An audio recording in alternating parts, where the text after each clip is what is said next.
ध्यायेत् शारदचन्द्रसुन्दरमुखम्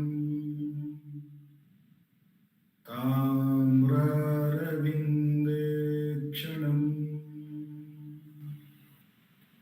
भक्ताभीष्टवराभयप्रदकरम् कौपीनमात्रोज्ज्वलम् स्वात्मानन्दसानुभूतिविवशम् सर्वानवद्याङ्गकम् श्रीमन्तं श्रीरमणीश्वरं गुरुवरं योगासनाध्यासितम् ध्यायेत् श्रीरमणीश्वरम् ध्यायेत् श्रीरमणीश्वरम् ध्यायेत् श्रीरमणीश्वरम्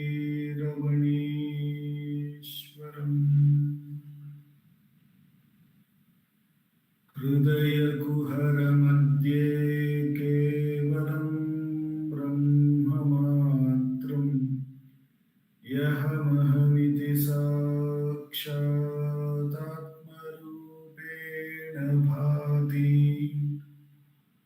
हृदि विषमनसा स्वं चिन्वतामच्युतव पवनचलनरोधा आत्मनिष्ठो भवत्वम्।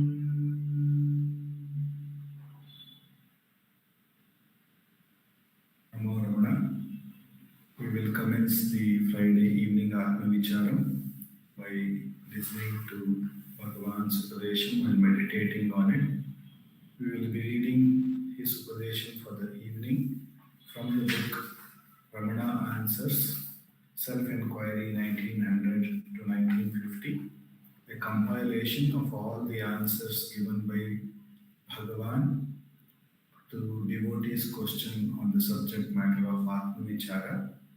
This compilation has been done by our founder president, Sarada Natarajan ji, and we have been contemplating on the question and answers put to Bhagavan on subject matter of Atma Vichara between 1936 to 1950. And today we have reached the 63rd question. The devotee asks Bhagavan, after contemplating on this question answer, meditating on it by Master's grace, we will have a 20 minutes Atma Vichara. Following that, our President Sarada Akka would be talking about Atma Vichara as it has been contemplated in Ramana Gita by Ganapati Muni, who has also captured Bhagavan's question and answers to many devotees on Atma Vichara in Ramana Gita. And finally, we would have the concluding prayers to Bhagavan. And the 63rd question is, the devotee asks, how shall I find out who am I? The question is, how shall I find out who am I? Bhagavan, are there two selves, or the one self to find the other? The answer is, are there two selves, or the one self to find the other? This is the root question, or the root belief to which Bhagavan is countering with a question, are there two selves, one to find the other? Because there is a very strong belief that there is I, the individual, by name Dileep, who wants to find out who who I am. That is why I, the Dileep, is putting this question to Bhagavan. How am I to find out who am I? And that belief fundamentally that I am capable, I'm an individual, capable of knowing something else apart, which is the self, and therefore getting a clear understanding, knowledge of it is very much a capability of mine. So I'm asking the Sadguru, how am how am I to find out who am I? That is the main idea. And Bhagavan is putting a counter question. Are there two selves for one to find out the other? So he is not trying to give a resolve or a methodology in terms of this is steps A, B, C that you should do to find out who am I.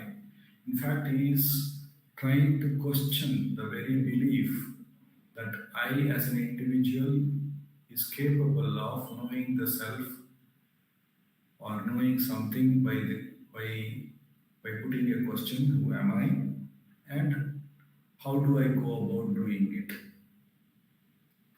This comes to the fundamental belief as, that's why in the Vedanta, it comes to the fundamental belief that I, the individual,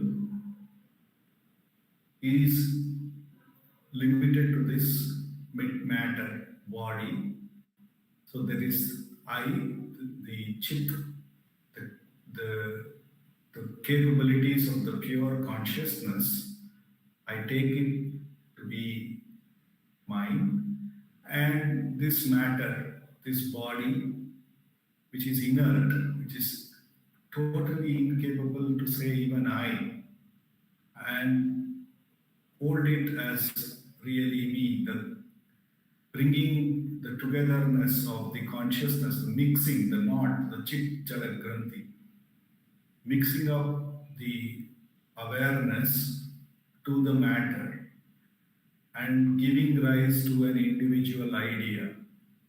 And in the sense, I hold this to be more real, that I am a conscious human entity, a body capable of knowing, and that is me.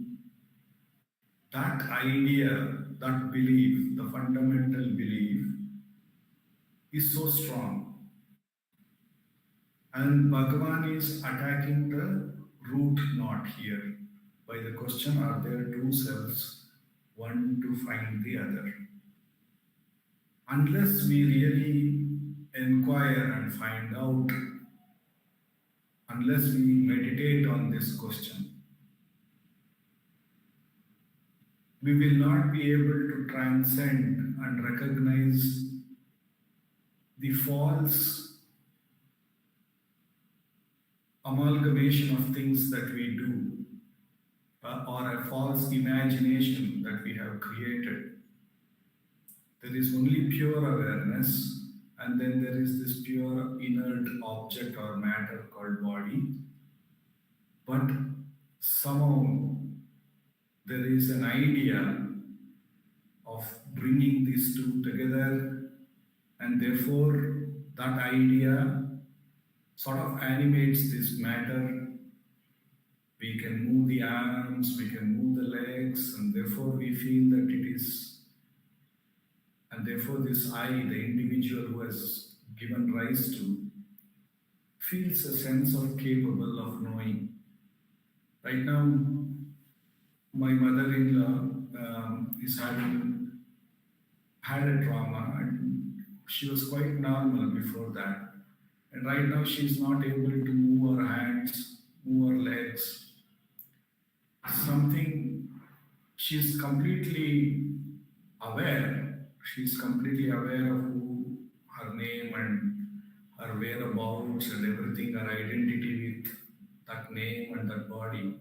but somehow she is not able to move the hands, the legs to the degree that she was able to move earlier. Now, when if we go back to her state when she was, or we take our state and see when we are perfectly able to move everything, so there is a strong sense of belief that I can do that, I can know this.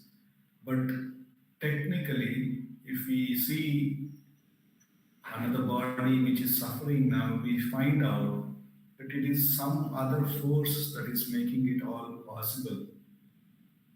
And this matter is completely inert. It can't move by itself. It is something else which makes it possible. Even an idea, even a thought that I want to move my hand cannot move it. Though she can very well think of the thought to lift the hand or to do something, it is simply not possible. But on a day-to-day basis, for us who are quite capable of moving the hands and legs, we feel that a thought will make it possible for us to do. But here is an example where we are seeing that though there is a thought to move the hands, the thought is not able to move. There is something else which makes it all possible. And we have not even bothered to inquire about it. We have taken it sort of for granted that it is there and it is helping. I get a thought and I am able to lift my hand, therefore I am very much capable. This individual. And therefore this individual is very much capable of knowing and everything. This fundamental belief that the awareness which has been tied to a matter, which is the body, and somehow with a thought, I am able to move, I am able to lift, I am able to do. So this whole belief is making us have a very strong sense of division. That I am an individual very much capable of knowing or capable of doing. This fundamental division, which is very strong in us, we need to question what has it given us in return, this idea, this strong belief. As Bhagavan often says, it is like if we take sleep where there is total absence of this individual division or an idea, then we feel very peaceful. But the moment we have given rise to this individual idea, I don't see as saying that the day was all peaceful. We feel tired, fatigued. We go through huge swings of emotions from morning till evening. The body, this inert body, sometimes is very good when you eat food, and sometimes can be very bad if the same food is eaten. We don't seem to have any control over any of this. It seems this association, this identity, is not something that we can say is very, very happy at all times. It is happy at very, very few instances, and as long as the data that we have, like I can move my hands, I can move my legs, and things happen according to that expectation. Suddenly, if something becomes impossible for me to do, and my data is not concurring with that, my past experience is not concurring with what is the new state of affairs. Let's say I'm a normal person having nice 2 square meals, but suddenly I have stomach pain, and that is not normal, and my data is not concurring with it. So I'm not happy until the status quo is brought. So essentially, if we analyze this association of or giving reality to this chit jada granthi for us and taking that to be me has absolutely not warranting us a full state of ever happiness, but yet we want to believe, even when we sit here in a meditation, even when we want to inquire, we want to very strongly believe that I want to retain this identity and then gain a new knowledge or gain a new experience. And not only that, I want to make a claim of having known and having experienced. So this is the whole approach that we are taking, though we know that it is bound to vary from moment to moment, and therefore Bhagavan is asking, are there two, one to know the other? So unless we inquire, who is this knower who wants to know the self? Who is this knower who wants to put the question, who am I? Who is this inquirer? Until we really fundamentally trace that entity back to the root, then we see, as Bhagavan says, Kabalita Ghana, Vishwarupa Kiranavalya, Arunachala Paramatman, Aruno Bhava. Then all this gross matter, this knot that has been tied between the conscious entity and the matter is all absorbed when we really inquire, and we find that the pure self, the pure awareness, the pure presence alone is ever shining without any sense of division. So the whole idea of Atma Vichara is that we spend a lot of time contemplating on this chit jada granthi. We see from morning till night, we think a lot about body, we think a lot about mind, we think a lot about our intellectual capability, we think a lot about our egoistic approaches to things. How much time do we think of that pure awareness, that pure self that we are, wherein there is no thought, no division? How much do we contemplate on it? So Bhagavan, through this question, who am I, is asking us to get back to our real nature and to contemplate on that, and therefore experience the ever-present shade and not to run into the hot sun, which is this attention to the chit jada granthi, or giving reality to it. And that Bhagavan brings about by making us constantly inquire every thought and turning our attention back to its source and recognizing the truth as it is, here and now. The immense grace of Bhagavan, with which alone we have come to this most direct path, which brings the clear experience of that one truth and which makes us contemplate about it, which is completely the absence of all this duality. Let us inquire with every thought, every rising thought, if at all there is, to whom is this, who am I, and trace the thought to concrete source, or what do I refer to as I?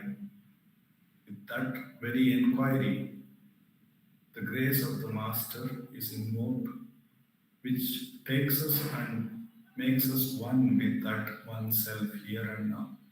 And with repeated practice, Bhagavan assures that the whole Chit Jadakranti will be swallowed in that pure light of self, Kirana Valya, and then Arunachala Paramatman alone shines as I. The immense grace of Bhagavan. For the next 20 minutes, let us do Atma Vichara.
Namo Ramana.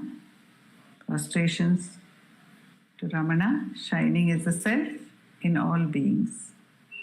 By the immense grace of the self manifest as Ramana, in this part of the satsang, we are meditating on the teachings of Bhagavan as we find it compiled in the Ramana Gita by Vashishta Ganapati Muni. And here we are now in the 7th chapter on self-enquiry, where Bhagavan has been questioned by Karshni about the meaning of self-enquiry, the definition of self-enquiry, and the significance of self-enquiry. And then he went on to ask about who is fit to perform self-enquiry. And having asked that and found Bhagavan's answers, God Bhagavan's answers for that as well, Karshni has gone on to ask whether a person who is ready to perform self-enquiry would benefit in any way from other religious and spiritual observances, or would they be a mere waste of time? Now we have found that Bhagavan already said in the beginning that there is no greater fruit than the fruit of self-enquiry. Asti netodhikam phalam. Bhagavan has categorically said that the fruit of self-enquiry is the highest fruit to be attained. It is the highest. So he has also said, Adbhuta siddhaya sadhya upayantarataschayaha. You can get or achieve great heights. You can get wondrous achievements can be reached through the following of other paths. But even after getting to such heights, tah praptopi bhavati ante vicharena eva nirvritaha. Only by vichara will one be released from the bondage of identity. This Bhagavan has stated.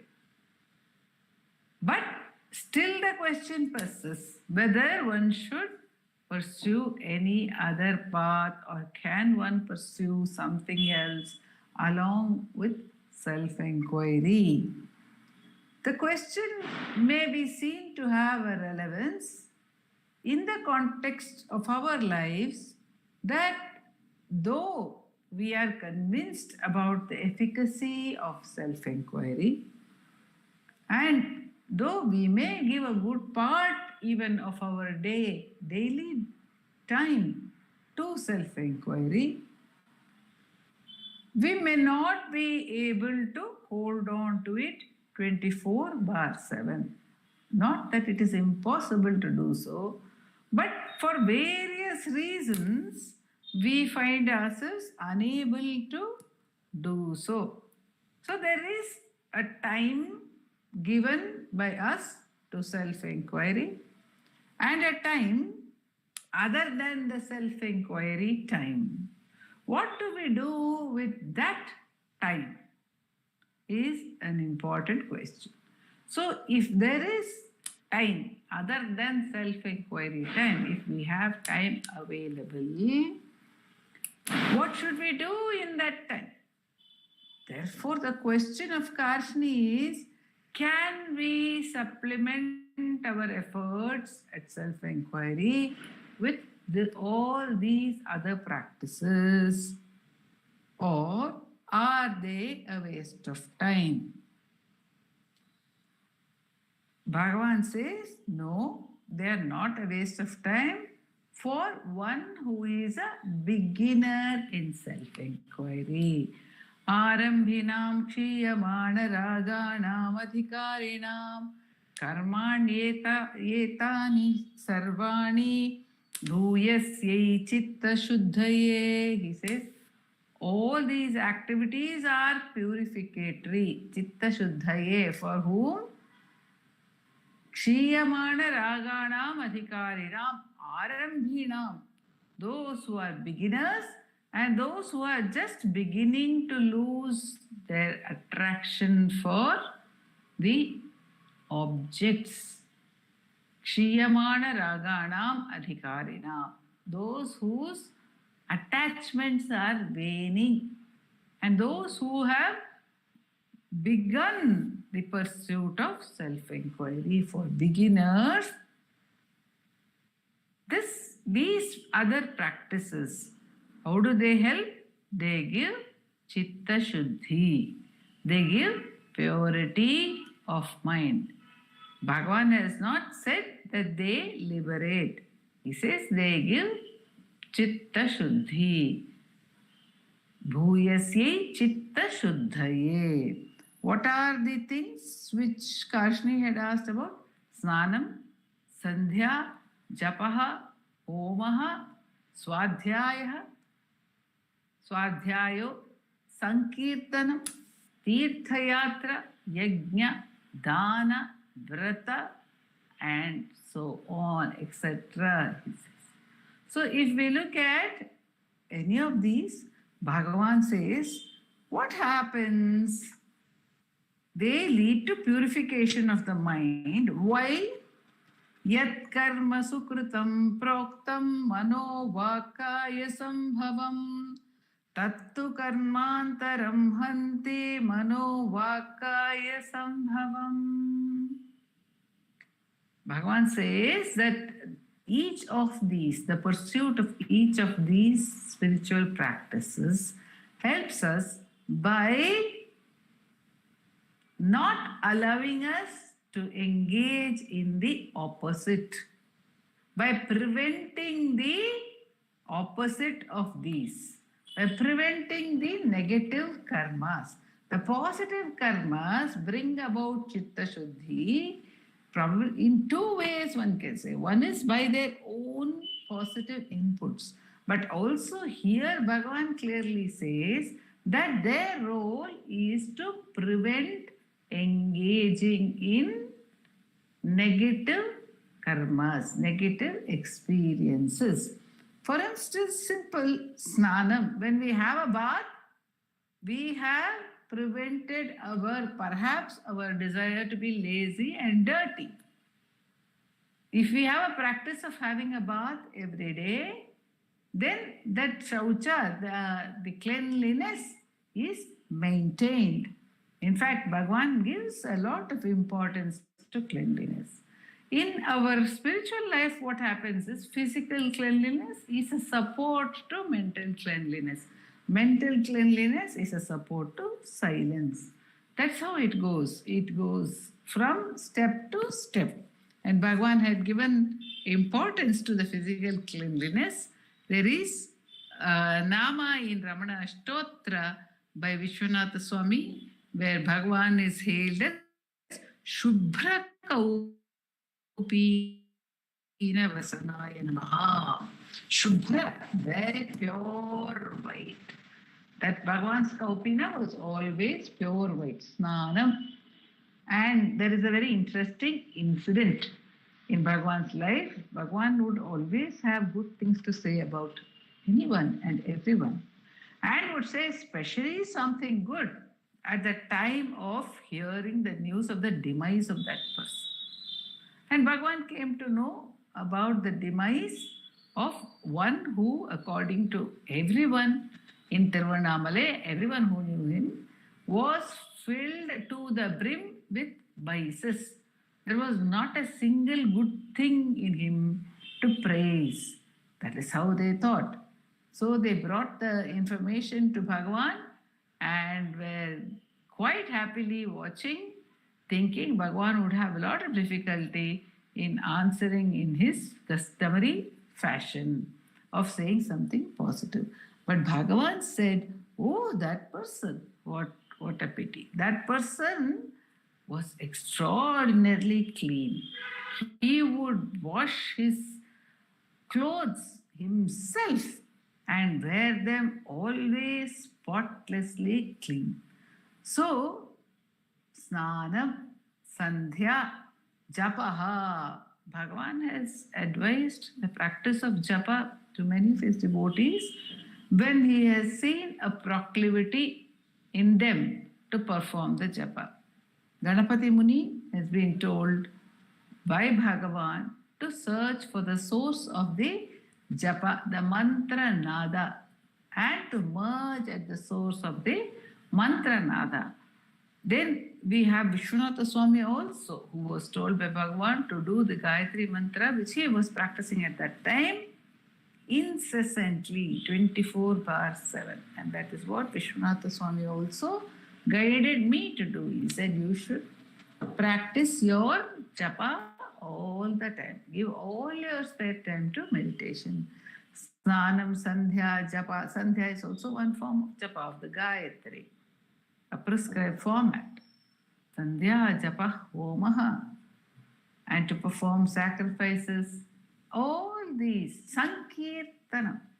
We hear of people completely losing themselves in the name of the Lord. The great bhaktas, it could be Mirabai, it could be Tulsidas, Surdas, or it could be the Nayanmars like Appar, Sundarar, Manikavachakar, Tirignyana Sambandha, who completely lose themselves as in the song as they sing on the Lord.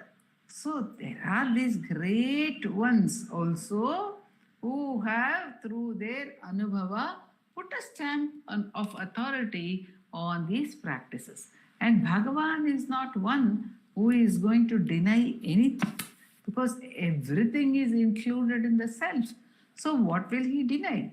So he says all this will help you to counter the tendency of the mind to do something which is contrary.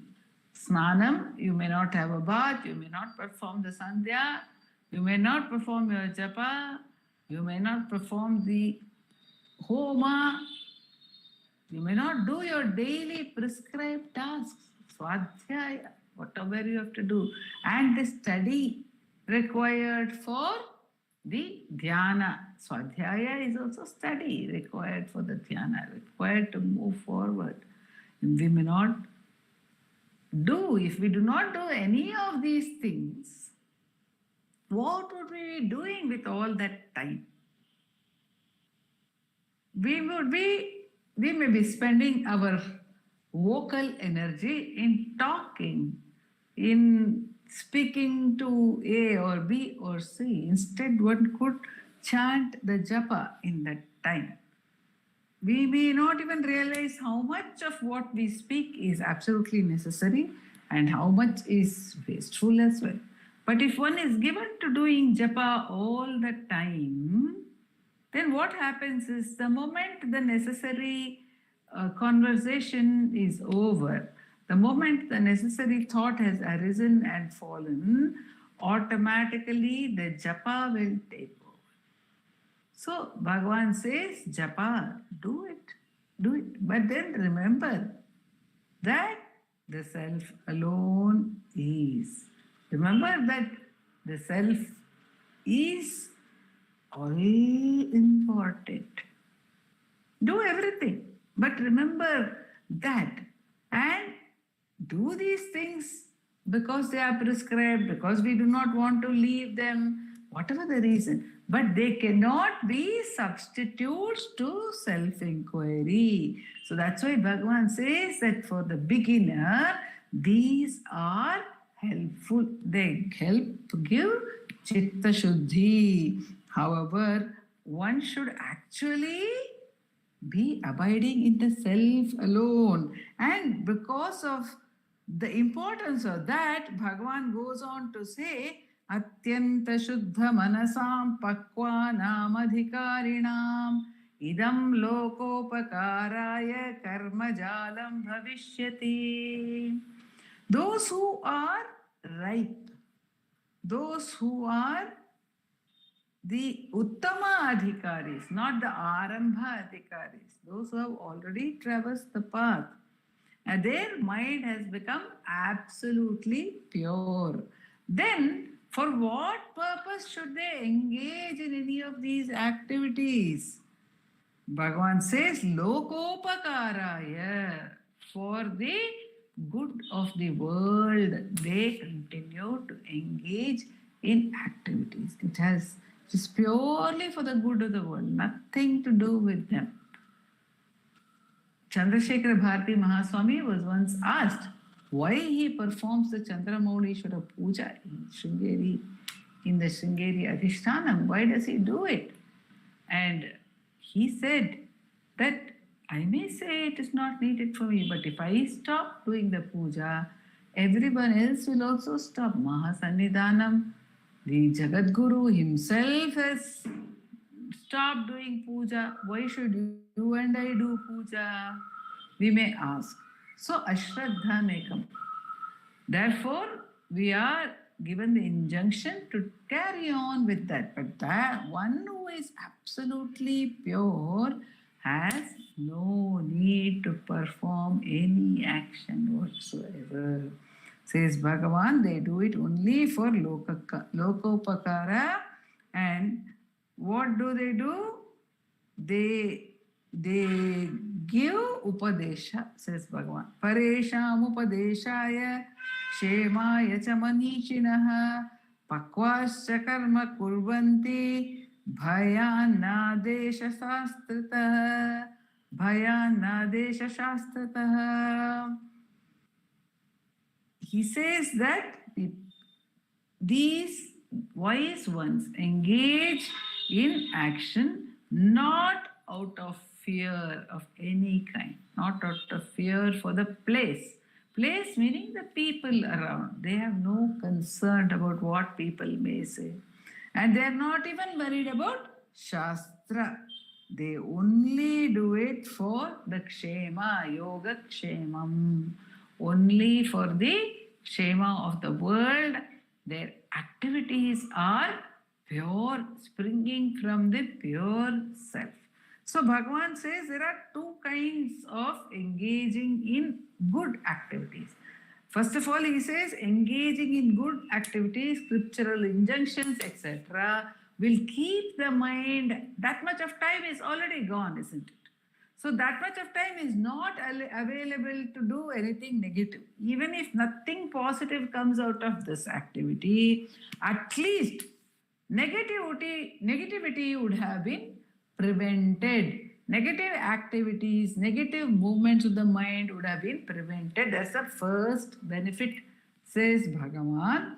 And then afterwards, as we continue to practice, the mind becomes clear. And then we put the clear mind to the practice of self-enquiry. Then it becomes purer and purer. See, this is to be done only if required. Only if we are not able to give ourselves fully to the practice of self-enquiry, then some complementary methods, some supplementary methods have been allowed by Bhagavan. Not prescribed, but allowed in answer to Kashni's question, our question, may I do this, may I do that? Okay, go ahead and do it. Because it will also help to purify the mind. But remember, you have to get back to the source. Never forget that. And that is the reason. That's what the great ones do. The great ones are ever abiding in the source. They do not perform actions to reach anywhere, not even to reach the self. So don't even perform Snanam, Sandhya, Japa and all that to reach the self. Because if you are abiding in the self, then where is the question? Where is the need to do anything else? But actions may happen just for the pure welfare of one and all, says Bhagavan. The important thing that we have, the important clues that we have to take home from these verses of Bhagavan are that one, if we have to engage in any activity other than self-enquiry, whatever that activity is, it has to be for the purpose of purification of the mind. Only those activities we should engage in. And we should see to it that we hold on to them. This is called Pratipaksha Bhavana in the traditional path of Atmajnana. The counter Bhavana. Say if we have anger against somebody, try to develop love towards them. Similarly, this is doing good things, engaging in good things. Bhagavan says, the elephant's trunk will not stay still even for a moment. So the Mahut gives it something to hold. The moment it gets something to hold, it stops troubling the people around. The trunk does not move to A, B, C and trouble all of them because it is holding on to one thing. So there also, Bhagavan here also is telling us, hold on to one thing. Hold on to any good thing. Eka chintanat nashametyadaha, Bhagavan has told us in Upadesha Saram, in Upadesha Undiyar also. So Bhagavan is guiding us here to probably continue all our traditional sadhanas. If we have started out on those paths, not to drop them, to continue them, recognizing that they will give purity of mind, and this pure mind, the pure mind, purpose of the pure mind is only to go back to the self through self-enquiry. So that is what we have to remember over here in these verses, because we have to connect it back to the first few ones where Bhagavan has said that self-enquiry alone will give liberation. So whatever else we do, let us do in such a way that it will complement self-enquiry, it will support self-enquiry. That is what Bhagavan is indicating to us over here. Om Namo Bhagavate Shri Ram.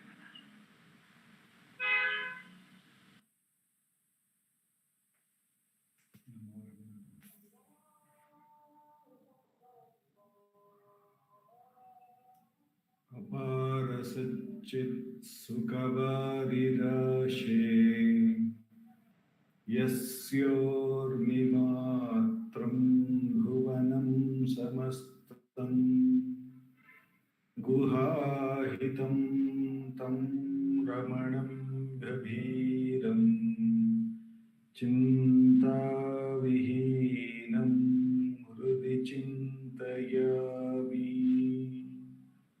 Chintavihinam Hrudi Chintayami.